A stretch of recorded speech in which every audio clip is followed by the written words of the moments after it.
이제 히브리서 12장 오늘의 메시지에 귀를 기울입니다. 환난과 어려움의 시대를 살아가던 하나님의 백성들에게 우리의 위대한 대제사장 되시는 예수 그리스도께 우리의 마음과 생각을 집중하면, 우리의 시선을 집중하면 우리가 경험하는 그 환난과 어려움이 얼마나 어렵고 힘들지라도 그 모든 환난을 능히 극복하고 믿음으로 승리할 수 있도록 하나님께서 하늘로부터 은혜와 능력을 부어주신다는 약속을 전해주시는 히브리서의 말씀을 우리가 묵상해 오고 있습니다. 그런데 특별히 이 12장 말씀에서는 우리 모두에게 마라톤과 같은 믿음의 경주가 주어졌다. 그런데 이 마라톤과 같은 믿음의 경주에 우리가 중도에 지쳐서 포기하거나 뒤로 물러가지 않도록 우리가 인내가 필요한데, 인내로 이 믿음의 마라톤을 완주해야 하는데, 그렇게 지치고 나약해지지 않도록 우리 믿음의 창시자시요 믿음의 완성자이신 예수 그리스도를 바라보라는 말씀이 이 히브리서 12장의 말씀의 시작이었습니다. 오늘 본문 이 18절부터 24절까지 있는 말씀은 구약시대에 율법이 주어졌던 시내산과 이제 예수 그리스도의 복음을 향해 마음을 열고 그 그리스도의 복음을 받아들인 우리 성도들이 이르게 된 시온산을 대조하면서 복음 안에서 우리 모두가 누리고 경험하게 된 이 영적인 특권 7가지의 축복을 나열합니다. 그 이유는 특별히 하나님의 말씀 가운데 이 율법이 주어졌던 구약 시대의 그 두려운 상황과 지금 우리가 누리게 된 이 축복을 비교하는 것인데, 먼저 이 시내산에서 율법이 주어졌을 때 두려운 장면, 이스라엘 백성들이 이집트에서 바로의 종노릇하다가 하나님께서 모세를 일으키시고 모세를 통해 10가지의 재앙을, 기적을 베푸시면서 이들이 자유를 얻게 돼요. 하나님의 백성으로서 이제 약속의 땅을 향해 광야를 여행하게 되었습니다. 그런데 창세기 19장을, 출애굽기 19장을 보면 제 석 달이 되는, 그러니까 60일 만에 시내산에 이르렀고, 시내산에서 하나님께서 저들에게 십계명으로 대표가 되는 율법을 주셨습니다. 하나님께서 그 율법을 주실 때 처음에는 모세만 이 십계명을 받은 것이 아니라 온 백성이 하나님의 음성을 친히 들었습니다. 민수기에 보니까 이스라엘 백성들이 애굽에서 나온 남자 장정들, 군대로 전쟁터에 나갈 수 있는 사람들만 숫자를 세었더니 60만, 그들의 처자식까지 합하면 아마 200만의 사람이 되었을 건데, 그 200만 명 전체가 다 하나님이 친히 하시는 음성을 들었다는 것입니다. 우리 주위의 성도들 가운데 어떤 분들은 나도 하나님의 음성을 한 번만 들었으면 좋겠습니다, 그렇게 말씀하신 분들이 계신데, 이 출애굽기 19장 20장에 있는 말씀을 보면 하나님께서 말씀하시는 것을 200만 명이 실제로 듣게 되었는데, 그 결과는 모든 사람들이 무서워 벌벌 떨게 되었습니다. 출애굽기 20장 18절, 모든 백성들은 천둥과 번개를 보고 나팔 소리를 들으며, 하나님이 시내산에 강림하시는데 천둥과 번개가 치고 빽빽한 구름, 캄캄한 구름, 산이 연기에 휩싸여 있고 나팔 소리가 들리는데 나팔 소리가 점점 더 커지는 것입니다. 산이 막 진동해서 흔들렸습니다. 백성들이 나팔 소리를 들으며 산의 자욱한 연기를 보고는 두려워 벌벌 떨었습니다. 백성들이 멀찍이 서서 모세에게 말했습니다. 당신이 직접 우리에게 말하면 우리가 듣겠습니다. 그러나 하나님께서 우리에게 직접 말씀하시는 것을 막아주십시오. 우리가 죽을 것 같습니다. 여러분들 중에 하나님의 음성을 한번 들었으면 좋겠다고 하는데요, 이스라엘 백성들은 하나님의 음성을 실제로 들어보니까 너무나 두렵고 떨리는 일이어서 모세에게, 하나님께서 모세에게 말씀하시면 우리에게 전달하면 우리가 다 그걸 듣고 순종하겠습니다. 그런데 우리에게 직접 하나님 말씀하시는 거 너무 두렵습니다. 우리가 죽을 것 같습니다. 더 이상 말씀하지 마십시오. 말씀하지 말아주시기를 애원했다는 것입니다. 백성들에게 두려움을 더했던 또 한 가지 사실은 하나님께서 친히 강림하신 이 시내산을 거룩한 구역으로 정하고 접근을 금지하는 명령이었습니다. 가까이 오지 말라. 이성이 없는 짐승이라도 이 경계선을 넘어오면 돌로 쳐서 죽이든 활로 쏴서 죽여라. 그 짐승을 죽이려는 사람들까지라도 경계선 안에 들어오면 아니 되니까 멀리서 돌 던지든지 활을 쏘아 죽이라. 이성이 없는 짐승이라도 경계선을 넘으면 이렇게 죽였으니 이성을 가진, 생각할 수 있는 사람이라면 더 엄격한 처벌을 한다는 것입니다.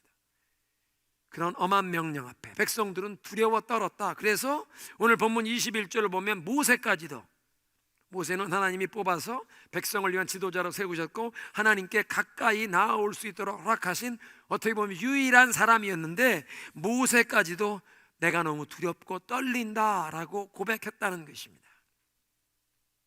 하나님께서 주셨던 이 옛 언약 율법을 주실 때 모든 사람들이 이렇게 두려움을 느꼈는데 예수 그리스도 안에서 믿는 자들에게 주신 이 복음에서는 기쁘고 영광스러운 특권이 주어졌습니다. 이 말씀을 하시는 이유는 히브리서를 처음 받는 그 성도들, 수신자들 가운데 지금 자신들의 가진 그 신앙 때문에 삶에서 어려움을 경험하는, 불이익을 경험하는, 이 박해를 경험하는 성도들이 유대교로 돌아갈까? 그들의 믿음이 흔들리고 있었는데 이 믿음이 흔들리는 자들에게 얘기하는 것입니다. 절대로 뒤로 물러가면 아니 된다. 예수 그리스도 안에서 엄청난 영광스러운 이 기쁨의 특권이, 축복이 주어졌는데 다시 율법으로 돌아가면 아니 된다. 절대로 뒤로 물러나지 말라고 격려하시기 위해서 그리스도 안에서, 우리가 복음 안에서 누리게 된 이 7가지 축복을 말씀하십니다. 한 가지씩 보겠습니다. 먼저 22절에 여러분이 나아가 다다른 것은 시온산 곧 살아계신 하나님의 도시인 하늘의 예루살렘입니다. 그리스도인들이 이미 나아가 도착했다고 얘기하는데 그건 시온산이다. 사람들을 두려워 떨게 만들었던 그 율법을 받던 장면에서는 시온산, 두려운 곳이었습니다. 그런데 그것과 대조되는 장소로 시온산을 언급하지만 시온산이 어떤 장소가 아니라 살아계신 하나님의 도성 곧 하늘의 예루살렘이라. 하늘의 예루살렘. 성경 제일 마지막에 있는 요한계시록 22장이 마지막 장인데 그 마지막 장 바로 앞구절 21장 마지막 구절에 보면 하늘로부터 새 예루살렘이 신랑을 위해서 결혼식 날 새롭게 예쁘게 단장한 새 신부처럼 새 예루살렘이 하늘로부터 내려온다. 새 예루살렘은 이 종말의 모든 성도들이 들어가게 될 그 천국의 그림입니다. 그런데 오늘 이 히브리서 12장 18절에 있는 말씀은 성도들이 이미 도착한 곳, 이미 이르러 다다른 곳, 그곳이 하늘의 예루살렘, 시온산, 살아계신 하나님의 도성이라고 말씀하십니다. 그러니까 역사의 종말에 하나님께로부터 새 예루살렘이 내려올 때가 아니라 성도들은 이미 이 새 예루살렘에 참여하게 되고 그 새 예루살렘의 한 구성원이 되어 천국 시민이 되었다는 것입니다. 이것이 예수 그리스도께서 십자가에서 우리를 위해 피 흘려 순환을 당하시고 죽으실 뿐만 아니라 부활 승리하셔서 구원의 역사를 이루심으로 우리가 누리게 된 놀라운 영적인 축복의 한 가지 모습인데, 비록 우리의 몸은 이 세상에서 혈과 육을 가진 이 물리적인 세상에 살아가지만 영적으로는 하늘의 예루살렘, 시온산, 하나님의 도성을 누리게 된 줄로 믿습니다. 우리가 얼마 동안 하나님 우리에게 귀를 열어주셔서 성령이 교회에 말씀하시는 것을 알아듣게 하시고, 하나님 우리의 눈을 열어주셔서 하나님의 시각으로 나의 삶을, 우리 자녀들의 삶을, 하나님의 시각으로 우리 가정을, 우리 교회를, 이 세상을 바라볼 수 있게 하옵소서 기도해 왔는데, 오늘 이 히브리서 12장 말씀을 통해 우리가 기도해야 할 것은 하나님의 시각으로 나의 삶, 우리 가정, 자녀들의 삶만 보는 것이 아니라 이제 이 하늘의 영적인 세계를 볼 수 있는 눈이 열려야겠구나. 우리가 예수 그리스도 안에서 이미 이르러 다다른 곳, 시온산, 살아계신 하나님의 도성, 이 하늘의 예루살렘의 천국 시민이 되었구나. 그 천국 시민의 특권을, 축복을 우리가 누리며 살 수 있게 되었구나. 하나님, 육신을 가지고 살지만 우리의 영안이 열려 천국 시민답게, 하늘의 예루살렘에 소속된 천국 시민답게 살아가게 하옵소서. 이 천국 시민답게 살아갈 수 있도록 우리가 이 시온산, 하늘의 예루살렘에 이미 속했다, 이르렀다고 하는데, 이 시온산을 살아계신 하나님의 도성이라, The City of the Living God 이라고 표현한 것은 이 영적인 시온산, 교회가 살아 역사하시는 하나님을 체험할 수 있는 아주 다이나믹한 그런 영역이라는 것을 말씀해 주시는 것입니다. 그러니까 교회는 살아계신 하나님께서 친히 임재하사 우리의 예배를 받으시는 곳이요, 하나님의 통치하심과 하나님의 인도하심을, 그리고 하나님의 자녀된 우리를 거룩하게 변화시켜 나가시는 하나님의 손길을 경험하게 되는 것인 줄로 믿습니다. 교회에선 하나님께서 세우신 종들을 통해 친히 우리에게 말씀하십니다. 뿐만 아니라 이 교회에서 우리가 하나님께 기도를 드리게 됩니다. 하나님이 우리에게 말씀하시고 우리의 기도가 하나님께 올라가고, 여러분, 기도를 바르게 드리려면 교회에 소속되어 교회의 이 멤버로서 예수님께서 어떻게 기도를 드려야 하는지 가르쳐 주실 때 그 첫 어구가 하늘에 계신 우리 아버지여 이름이 거룩히 여김을 받으소서, 하나님을 하늘에 계신 우리 아버지여라고 부르라고 했는데, 교회 안에서 하나님을 아버지라고 부르는 하나님의 권속, 하나님의 가족에 소속되어서야 그 기도를 드릴 수 있습니다. 나는 하나님은 믿지만 교회는 가지 않습니다. 큰 착각을 하고 있는 것입니다. 하나님이 받으시는 참된 기도를 드리려면 주기도문의 모델이 보여주는 것은 하나님을 하늘에 계신 우리 아버지라고 부르는 하나님의 자녀, 하나님의 가족에 소속되어야 그 기도를 제대로 드릴 수 있게 되는 것입니다. 그리고 하나님의 말씀에 순종하여 교회가 함께 드리는 기도를 하나님께서 기쁘게 응답하시는 줄로 믿습니다. 뿐만 아니라 성도들의 영혼은 교회 생활을 통하여 하늘나라를 준비하게 되고 하나님의 백성답게 하나님의 자녀다운 성품을 교회 안에서 배우게 됩니다. 교회라는 이 공동체 안에서 하나님의 말씀으로 가르침을 받고, 또 우리 이 펠로우십 대인관계 속에서 나의 모난 성품이 다듬어지게 하셔서 더욱 예수님을 닮아가면서 천국 생활을 준비하게 하시는 줄로 믿습니다. 그러니까 살아계신 하나님의 도성인 교회에서 우리는 살아계신 하나님의 역사를 경험하게 되는 것입니다. 따라하겠습니다. 살아계신 하나님의 도성인 교회에서 살아계신 하나님의 역사를 경험한다. 믿으십니까?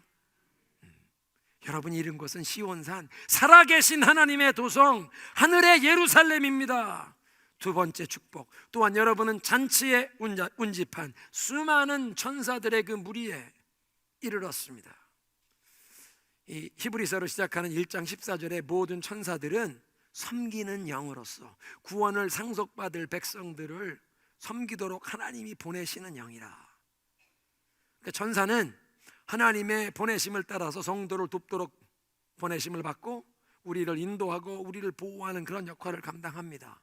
그런데 이 천사들이 왜 잔치에 운집을 했느냐? 영어 성경에는 joyful assembly, 기쁨의 모임이, 기쁨이 충만한 모임에 천사들이 모였다는 것인데, 하나님의 도성에 이르게 된 성도들을 축하하며 기뻐하면서 잔치에 모인 것입니다. 누가복음 15장 10절에 보면 예수님께서 죄인 한 사람이 회개하고 하나님께 돌아오면 하나님 앞에 천사들에게서 큰 기쁨의 잔치가 열린다고 하셨는데, 이제 우리 성도들이 시온산 하나님의 도성 하늘의 예루살렘에 이르게 된 것을 기뻐하면서 천사들이 우리를 축하하며 함께 기뻐하는 것입니다. 뿐만 아니라 천사들의 제일 첫 번째 사명, 그들의 감당하는 일은 하나님을 예배하고 찬송하는 것인데, 사람들이 죄에 빠져 타락하고 하나님께 반역했다가 예수 그리스도의 십자가의 공로를 믿고 거듭나서 이제 하나님을 예배하는 예배자로 변화되어 하나님께 돌아오게 되고, 그래서 이 하나님의 도성, 살아계신 하나님의 도성 하늘의 예루살렘 교회의 성도들이 나와 하나님을 예배하게 되니, 천사들이 자기들의 첫 번째 본분이 예배하는 존재들인데, 성도들이 구원의 찬송으로 기쁨으로 하나님께 예배하게 될 때 이 성도들과 함께 기뻐 참성하며 기뻐 축하하며 우리의 예배가 천사들과 함께 주님 앞에 기쁨으로 올려드리는 예배인 줄로 믿으시기 바랍니다. 성도들의 예배에 천사들도 기쁨으로 잔치처럼 joyful assembly 함께 우리의 예배에 동참한다는 것입니다. 세 번째 축복, 하늘에 등록된 장자들의 교회에 우리는 이르렀다. 이것은 예수 그리스도를 믿는 모든 사람들을 포함하는 범우주적인 교회에 우리가 소속되게 되었다. 그래서 과거, 현재, 미래에 걸쳐서 모든 예수 그리스도를 믿는 자들, 또 모든 시대에 예수 그리스도를 믿는 자들뿐만 아니라 전 세계 모든 곳에 있는 자들, 전 세계 모든 곳에 있는 자들뿐만 아니라 천상에 있는 성도들의 교회, 지상에 있는 교회와 천상에 있는 교회가 있습니다. 이 세상에 지상에 있는 교회는 믿음의 선한 싸움을 싸우는 교회입니다. 악한 세력과 어두움의 세력과 싸워야 합니다. 죄와 싸워야 합니다. 그런데 그 모든 싸움을 다 마치고 승리하여 주님 앞에 나아간 하늘의 성도들의 승리한 교회가 있습니다. 싸우는 지상교회, 승리한 천상교회, 이게 다 함께 포함되는 것이 범우주적인 교회. 우리가 사도신경을 통해 우리의 신앙을 고백할 때 나는 거룩한 공교회를 믿습니다.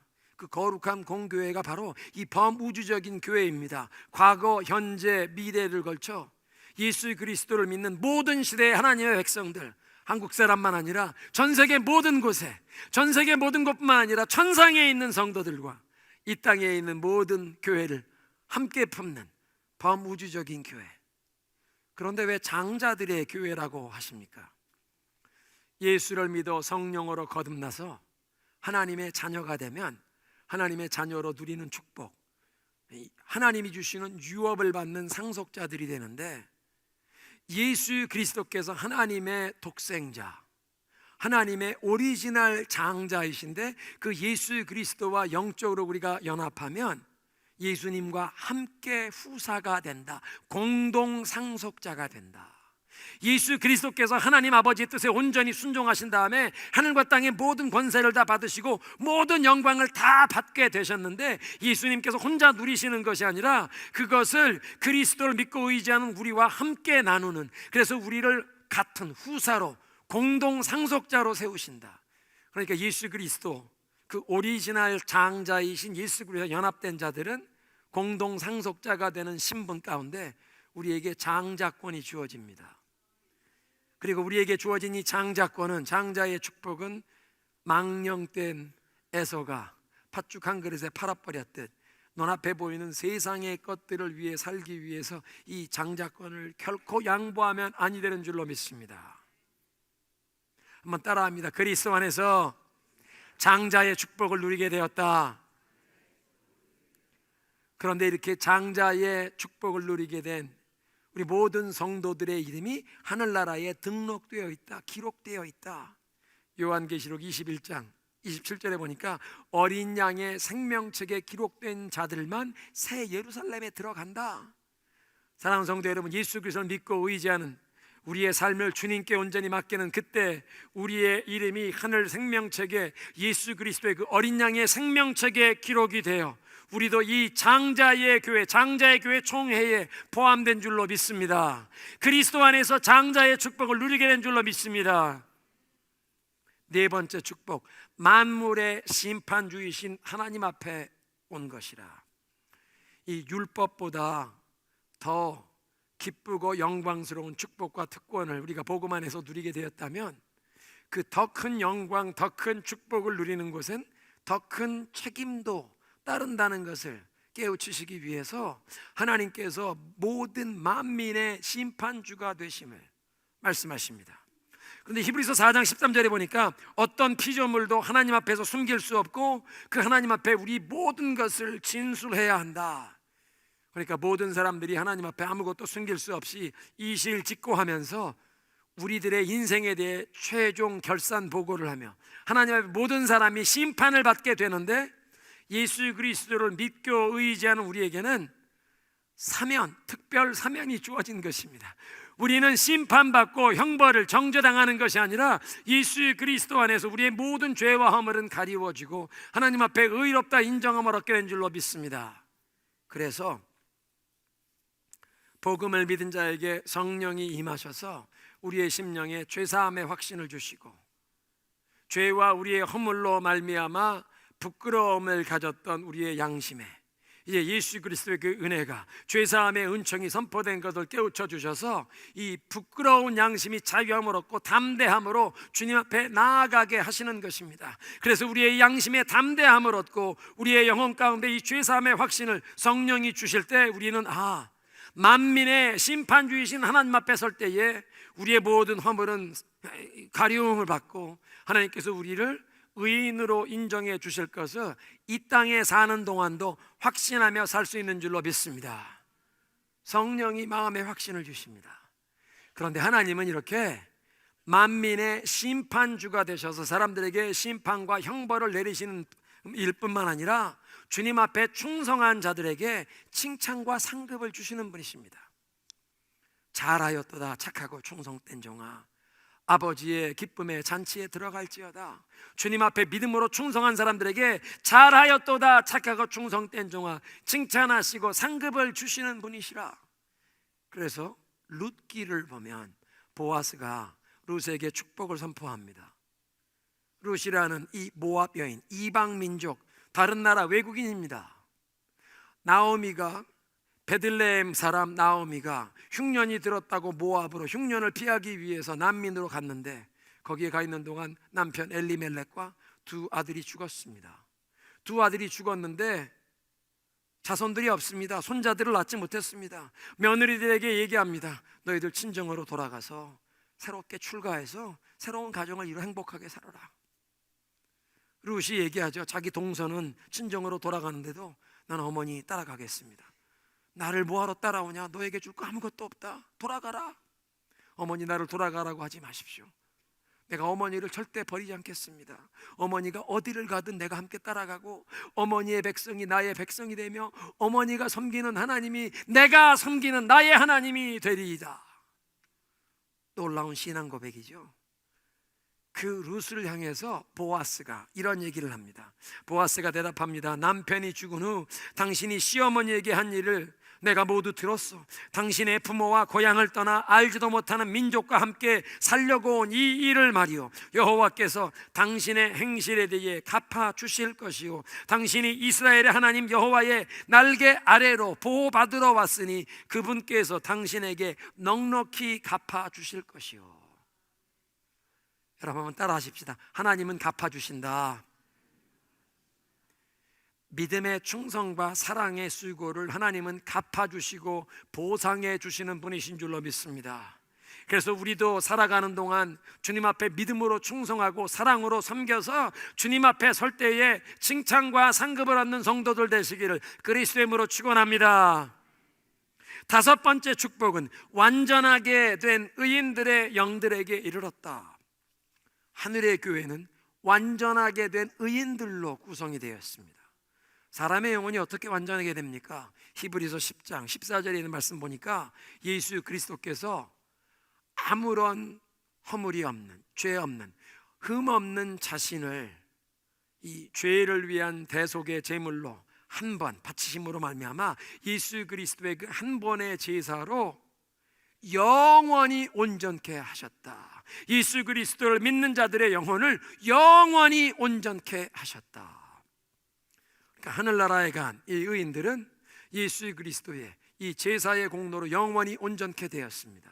이 땅을 살아가는 저와 여러분들이 이 영원히 온전케 된 그 의인의 영들과 함께 연합이 되는데, 지금 이 세상에 살아가는 동안은 아직도 우리의 언어와 행실이, 우리의 마음가짐이, 우리의 생각이 변화되어야 할 부분이 많습니다. 하나님의 자녀답게 이 예수 그리스도를 더욱 닮아가기 위해 변화되어야 할, 성화되어야 할 부분이 많이 남아있지만 영적인 세계에서 우리의 신분은 그 의인, 온전하게 된 의인의 영들과 우리도 함께 예수 그리스도께서 우리의 영혼을 온전하게 하신 그런 신분의 변화를 주신 줄로 믿습니다. 이거를 신분적 성화라 또는 위치적인 성화라, Positional Sanctification. 지금 현재 우리의 삶의 모습은 아직도 성화의 과정 중에 있지만 우리의 신분은, 우리의 위치는 이미 온전히 영화롭게 된 성화가 완성이 되었다는 것입니다. 그런데 히브리서 11장 40절, 여러분 히브리서 11장이 믿음장이잖아요. 구약 시대의 이 믿음의 이 위인들을 쭉 열거했는데, 그 믿음의 이 위인들을 다 열거한 다음에 제일 마지막 구절에 뭐라고 말씀하시냐면, 히브리서 11장 40절에 하나님께서는 우리를 위해서, 이 신약 시대의 성도들을 위해서 더 좋은 것을 예비하셨은즉 우리가 없으면 이 구약 시대의 저들이 온전해지지 못하게 하셨다. 신약 시대에 예수 그리스도의 십자가의 복음을 받아들인 우리에겐 더 위대한 영광된 계시가 주어져서 우리와 함께 구약 시대 우리 앞에 믿음으로 살았던 그 위인들의 믿음이 온전하게 된다. 그러니까 이 신약 시대의 성도들 없이는 구약 시대의 성도들의 믿음이 완전해지지 않는다는 것입니다. 그런데 반대로 신약 시대 교회의 성도된 우리들도 구약 시대의 우리의 믿음의 선진들, 그들의 믿음 없이는 우리도 온전하지 않는 것입니다. 왜냐하면 이 히브리서 11장 믿음장을 시작되는 초반에 히브리서 11장 6절에 이렇게 말씀하십니다. 믿음이 없이는 하나님을 기쁘시게 하지 못하나니 하나님 앞에 나오는 자는 그가 살아계신 것과 그를 부지런히 찾는 자들을 상 주시는 이심을 믿어야 할지니라. 믿음이 없인 하나님을 기쁘시게 못한다. 하나님께 나오는 자는 그분은 살아계시며 하나님을 부지런히 찾으면 상을 주시는 분임을 믿어야 하는데, 히브리서 11장에 등장한 그 모든 구약시대의 위인들은 그런 믿음을 실천했던 분들입니다. 그래서 우리는 그들을 바라보면서 우리의 믿음에 교훈을 얻습니다. 신앙에 도전을 얻습니다. 우리도 저들처럼 주님을 바라보며 나아가면 어떤 환난과 어려움 가운데도 하나님이 힘을 주셔서 능히 이기게 하시겠구나, 우리가 낙심하지 않게 됩니다. 그 구약시대의 성도들의 발자취를 따라가며 우리의 믿음의 힘을 얻게 되는 것입니다. 그래서 구약의 성도들과 신약의 성도들이 연합하여 함께 온전한 믿음으로 주님 앞에 선다는 것입니다. 여섯 번째 축복 24절에 새 언약의 중보자이신 예수님 앞에 나와왔다.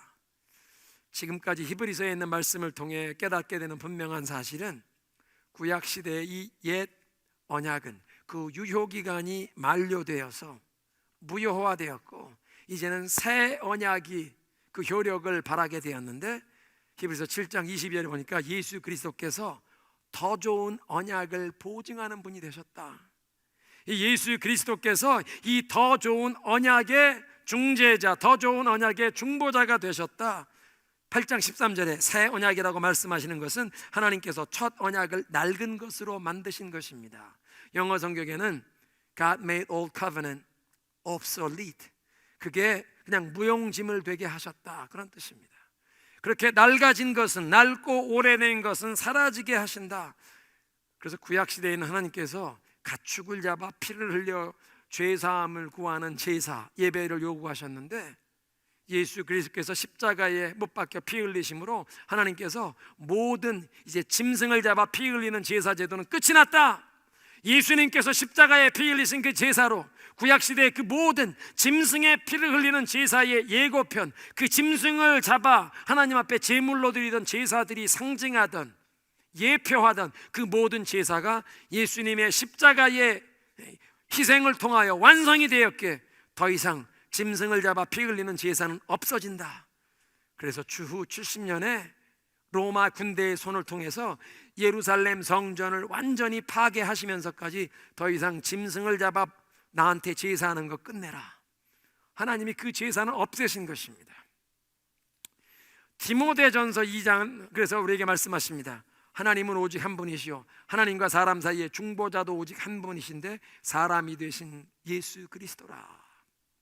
그리스도께서 이 새 언약의 중보자가 되셔서 거룩한 하나님과 죄에 빠진 인간들, 하나님은 인간을 사랑하십니다. 그런데 죄를 미워하시는 분이신데 사람이 죄에 빠졌습니다. 하나님께 딜레마가 생겼습니다.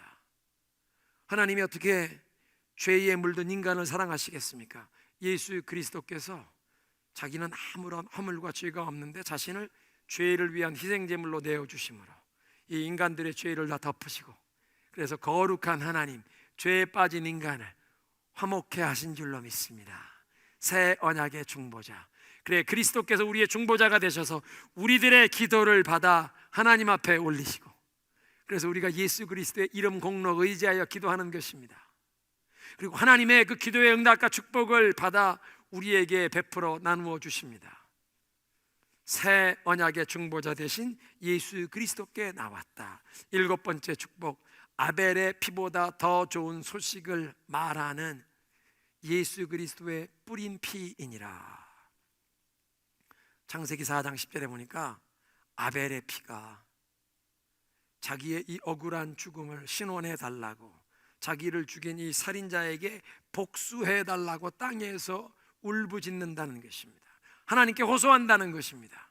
그런데 예수 그리스도의 십자가가 우리에게 선포하는 메시지는 그리스도를 믿는 모든 자들은 죄 사함을 받고 모든 부정함에서 정결케 하시며 하나님과 화목케 하신다. 그 예수 그리스도의 피를 왜 뿌렸다고 하십니까? 첫 언약이 주어졌을 때, 십계명이 주어졌을 때도 모세가 그 십계명을 다 읽은 다음에 백성들이 우리가 그 하나님이 명하시는 계명에 순종하겠습니다, 짐승을 잡아서 그 제물에 피를 뿌렸습니다. 이게 언약의 피이니라. 시내산에 올라가서 장막을 어떻게 지어야 하는지, 하나님 앞에 어떻게 예배 드려야 하는지, 제사장들이 어떤 예복을 입어야 하는지 그걸 다 받아가지고 내려온 다음에 예수님께서 이루실 일을 상징적으로 나타내는 그 모든 제도를 받아와서 성막을 만들었습니다. 제사에 쓰이는 모든 기명을 만들었습니다. 제단을 만들었습니다. 제사장들의 이 예복을 만들었습니다. 그리고 이제 이 성막을 다 세우고 제사장들을 세운 다음에 하나님 앞에 첫 제사를 드리며 그 피를 뿌렸습니다. 제단에 뿌렸습니다. 분향단에, 이 모든 성전의 기명에 이 언약의 피를 뿌렸습니다.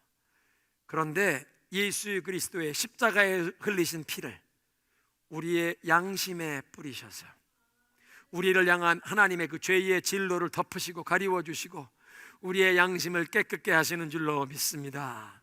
죄인들을 하나님께로 용납받게 하시는 줄로 믿습니다. 율법이 주어졌을 때는 하나님께서 접근 금지 명령을 내리셨습니다. 나는 거룩한 자요 너희들은 죄에 빠진 자들이니 접근하지 말라, 가까이 오지 말라, 가까이 오면 죽는다. 그런데 예수 그리스도의 뿌린 피는 우리에게 선포합니다. 예수 그리스도의 핏뿌림을 받은 그 예수 그리스도 믿는 자들은 하나님이 용납하신다. 우리의 죄를 다 용서하시고 주님이 우리를 맞아주신다. 하나님의 자녀로 인정해 주신다. 놀라운 특권과 축복을 누리게 되었다는 것입니다. 오늘의 메시지를 정리합니다. 시내산에서 율법이 주어졌을 땐 모든 사람이 두려웠습니다. 접근 금지 명령. 그런데 예수 그리스도를 믿는 자들에겐 복음 안에서 특별한 축복이, 특권이 7가지나 주어졌다는 것입니다. 그래서 어떤 환난과 어려움에도 우리가 복음을 포기할 수 없습니다. 뒤로 물러날 수 없습니다. 율법으로 돌아갈 수 없습니다. 그리스도 안에서, 복음 안에서 누리게 된 7가지 축복, 우리가 이르게 된 것은 시온산, 살아계신 하나님의 도성, 하늘의 예루살렘이라. 비록 몸은 이 땅에서 살아가지만 그 하늘의 예루살렘, 교회 안에서 살아계신 하나님의 임재를 경험하는 것입니다. 살아계신 하나님의 임재 앞에 예배하며 하나님의 통치하심을, 하나님의 다스리심을, 하나님의 그 능력과 권세를, 살아계신 하나님을 우리가 체험하게 되는 줄로 믿습니다. 두 번째는 천사들이 기뻐 잔치하며 모였는데 우리가 하나님의 자녀가 되어 살아계신 하나님의 도성, 이 교회에 오게 되었기에, 하늘의 예루살렘에 우리가 이제 구성원이 되었기에, 천국 시민이 된 것을 기뻐하며 축하합니다. 뿐만 아니라 자신들의 첫 번째 본분이 하나님을 예배하는 것인데, 이제 우리 구원받은 백성들이 구원의 감격으로 기쁨으로 하나님을 예배하니 천사들이 함께 힘을 받아서 함께 예배하는 동료들이 생겼기에 우리 성도들로 인하여 기뻐하며 축하하며 함께 하나님을 예배하게 되어 잔치로 모였다는 것입니다. 하늘에 등록된 장자들의 교회, 예수님과 연합하여, 오리지널 장자이신 예수님과 연합하여 우리도 공동 상속자, 장자권의 축복이 주어졌습니다. 예수 그리스도 안에서 장자의 축복, 만물의 심판주이신 하나님 예수 그리스도를 믿어 우리는 그 죄의 심판에서 이미 사면되었지만 칭찬과 상급을 기대해야겠습니다. 믿음으로 충성하면, 사랑으로 봉사하면 하나님은 기억하고 갚아주신다. 그렇게 만민의 심판주이신 하나님뿐만 아니라 완전하게 되신 의인의 영들, 구약의 성도들과 이 신약의 성도들이 함께 연합이 되어 우리의 믿음이 온전하게 된다고 하십니다. 새 언약의 중보자이신 예수님, 거룩한 하나님과 죄인들 화목하게 하시고 예수님의 풀인비가 더 좋은 소식을 선포하시는데 너는 정결케 되었다, 너는 죄사함을 받았다, 너는 하나님께 화목케 되었다, 하나님이 너를 환영하신다, 우리의 영혼의 평안과 기쁨을 선포하시는 줄로 믿습니다.